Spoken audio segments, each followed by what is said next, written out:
Hello, welcome to the Great Tank Sew Along. Today I'm sewing the Muscle Up tank, and this is a unisex tank that has a more masculine cut to it, and it's a muscle tank, so it's going to show a little bit of your bra, but there's a lengthen shorten line if you don't want it to and you want to shorten it. I love the hooded version on this tank. It's a 3-piece hood. So for today's video, I have already assembled my shirt part. So I have other videos if you need help with either putting on bands or doing binding. So you should already have that finished. I also went ahead and hemmed.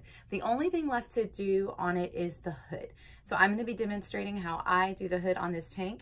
So you should have your shirt already done, and then the pattern pieces that you need to have cut out will be the stripe that goes down the center. And if you want to play on your fabric, I love, on one of mine, I put the stripe going the reverse direction down my hood. So you should have that piece cut out. The only thing you need to really make note of is which one is the back, which one connects right here, and then which one is in the front. And then you need to have 2 pieces for the sides of your hood cut out. The only other additional thing you may need is a drawstring and grommets. I'm actually not going to be demonstrating the grommets like it has in the instructions. I'm going to be doing buttonholes. So if you are in any way intimidated by buttonholes, now is your time to practice with me. I would say save some scraps from when you cut everything out and get a lot of really good practice on those. And then when you're confident in what you're doing, then do it on your hood. But if all else fails, have extra fabric, and I believe you're going to get it right. I believe that this is going to be a good hood.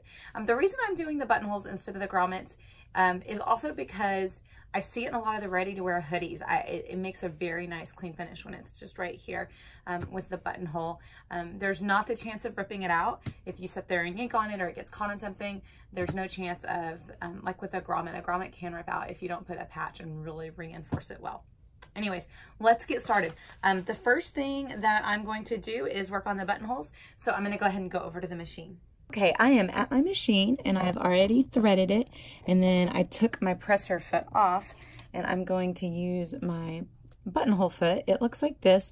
This is a part that attaches, and then this is where you would put a button so it knows the exact size of the hole that it needs to be.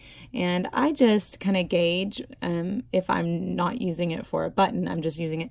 I just kind of gauge how much I want, and then I might even do a few practice rounds to make sure. And I always have to disengage my walking foot. See, my machine comes, my machine comes with a walking foot, so I have to disengage it, and then I go ahead and attach my foot. And you're going to want to do this according to your manual, but I attach my foot, and then there's this stopper that I bring back from down here. I don't know if you could see it. So yeah, that stopper. And then on my, I have these different stitches on my machine, and for my machine, my buttonholes are from 7 to 12. And for this, I'm going to go ahead and pick 11. I want the rounded edges, but if you wanted the more square edges that's wider, you pick that one. But just pick which one you like. So I'm going to go ahead, mine's 11. And then I ironed on a piece of interfacing on the back. And this is woven interfacing. Even though this is a knit, when you're doing a buttonhole, you want woven interfacing. And I'm going to sew with my interfacing side facing up.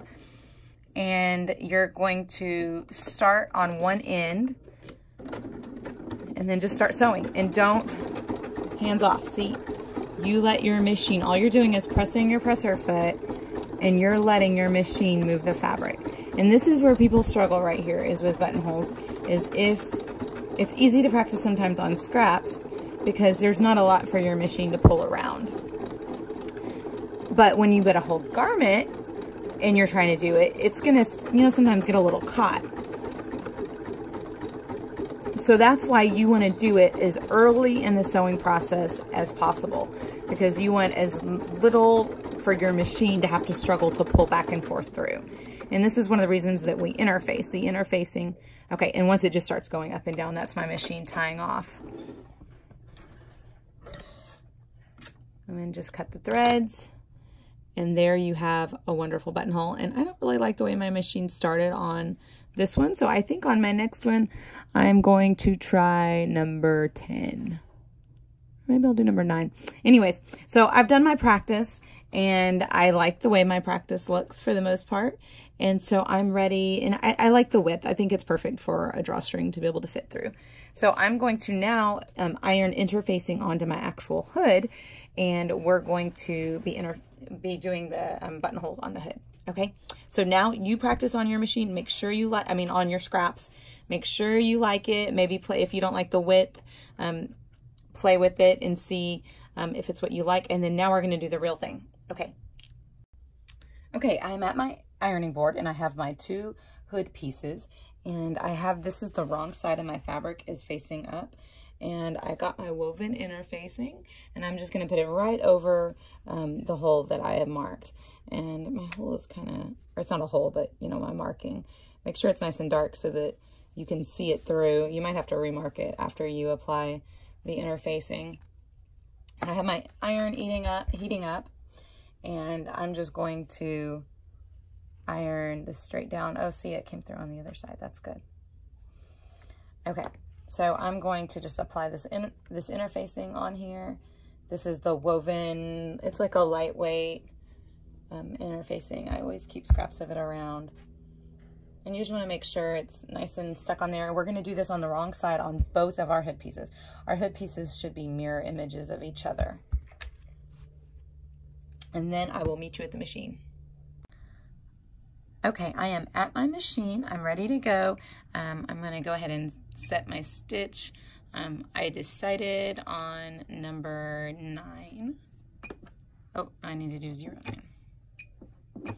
And I have my fabric interfaced, and I have the wrong side facing up. I'm starting at the bottom. I'm going to do mine vertically, and all I'm doing is hands off. I'm just letting the machine do its work. If I touch anything, it would just be the hood, you know, to make sure that it's not getting caught on anything.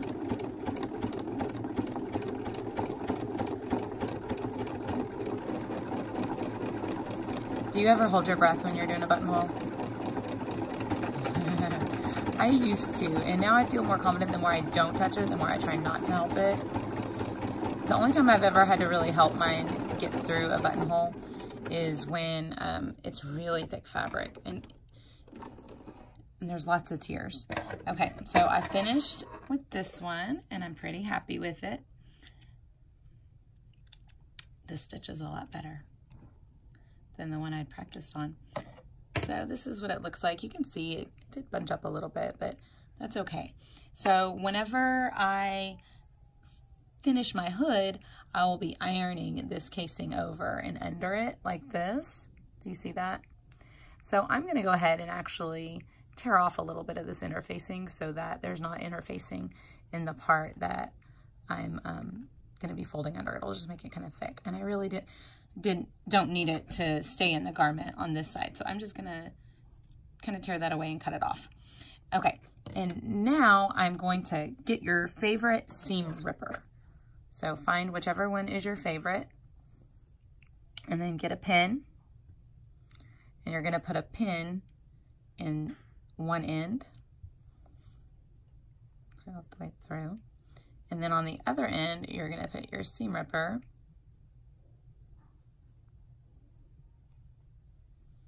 and then you're going to go up, and that pin's going to stop you from going all the way through, and then you're going to take the pin out, and you're going to put, sorry if that went on camera, you're going to put your seam ripper right on the very edge, on the end, within your stitches, and then rip that way.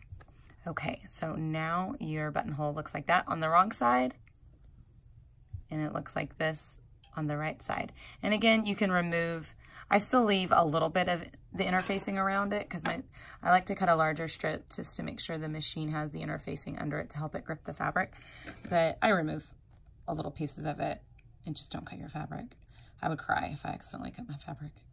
Okay, I grab my other hood piece and I'm going to get to going on that buttonhole.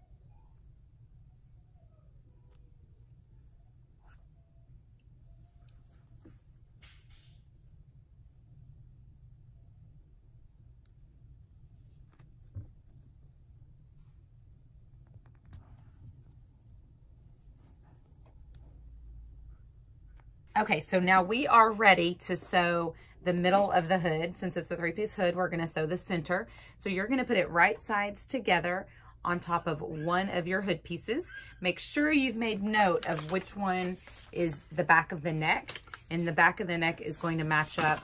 So here's either your buttonhole or your grommet. It's on the other side of that. That will be the back of your neck. And since we're easing this in, I would recommend that you go ahead and put clips all along this part, and then put clips all along this part. And then you can see how much of this curve where you need to stretch this to fit. And go ahead and put clips on all of that, and then let's head to the sewing machine.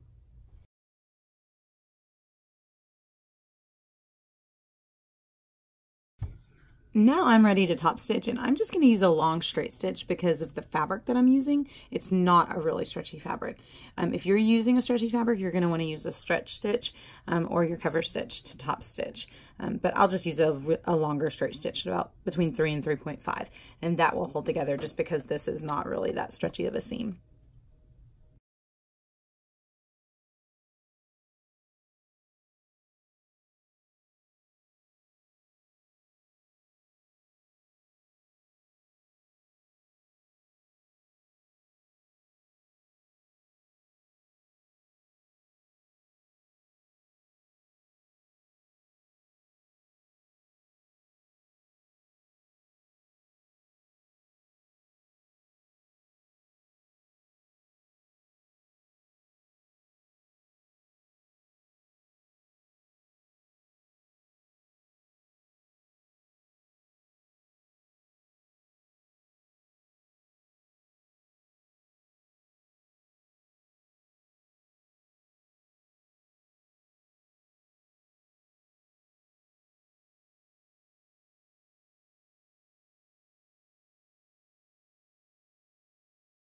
So now that we have our hood completely finished, we're ready to attach it to the body. One thing I was going to say about me using a straight stitch is I only did it along the center stripe, and that's just because this fabric has 0 vertical stretch. So it's not going to stretch any that way. I went ahead and used just a small zigzag on this one, not a very deep one, only a 1/2 inch wide. And that's just because there's a tiny bit of stretch on that. And this is what everything should look like now. And you're glad you did your buttonholes vertically, because if you'd have done them this way, you would have had very little room there. And at this point, we're going to take our hood and we're going to wrap it around. So you're going to see where the center back of your hood is. And then you're going to put it here in the center back of your shirt. If you hadn't already marked the center back of your shirt, go ahead and find that. And now we're going to apply it to our neckline the way we would a neckband. And you need to overlap the front.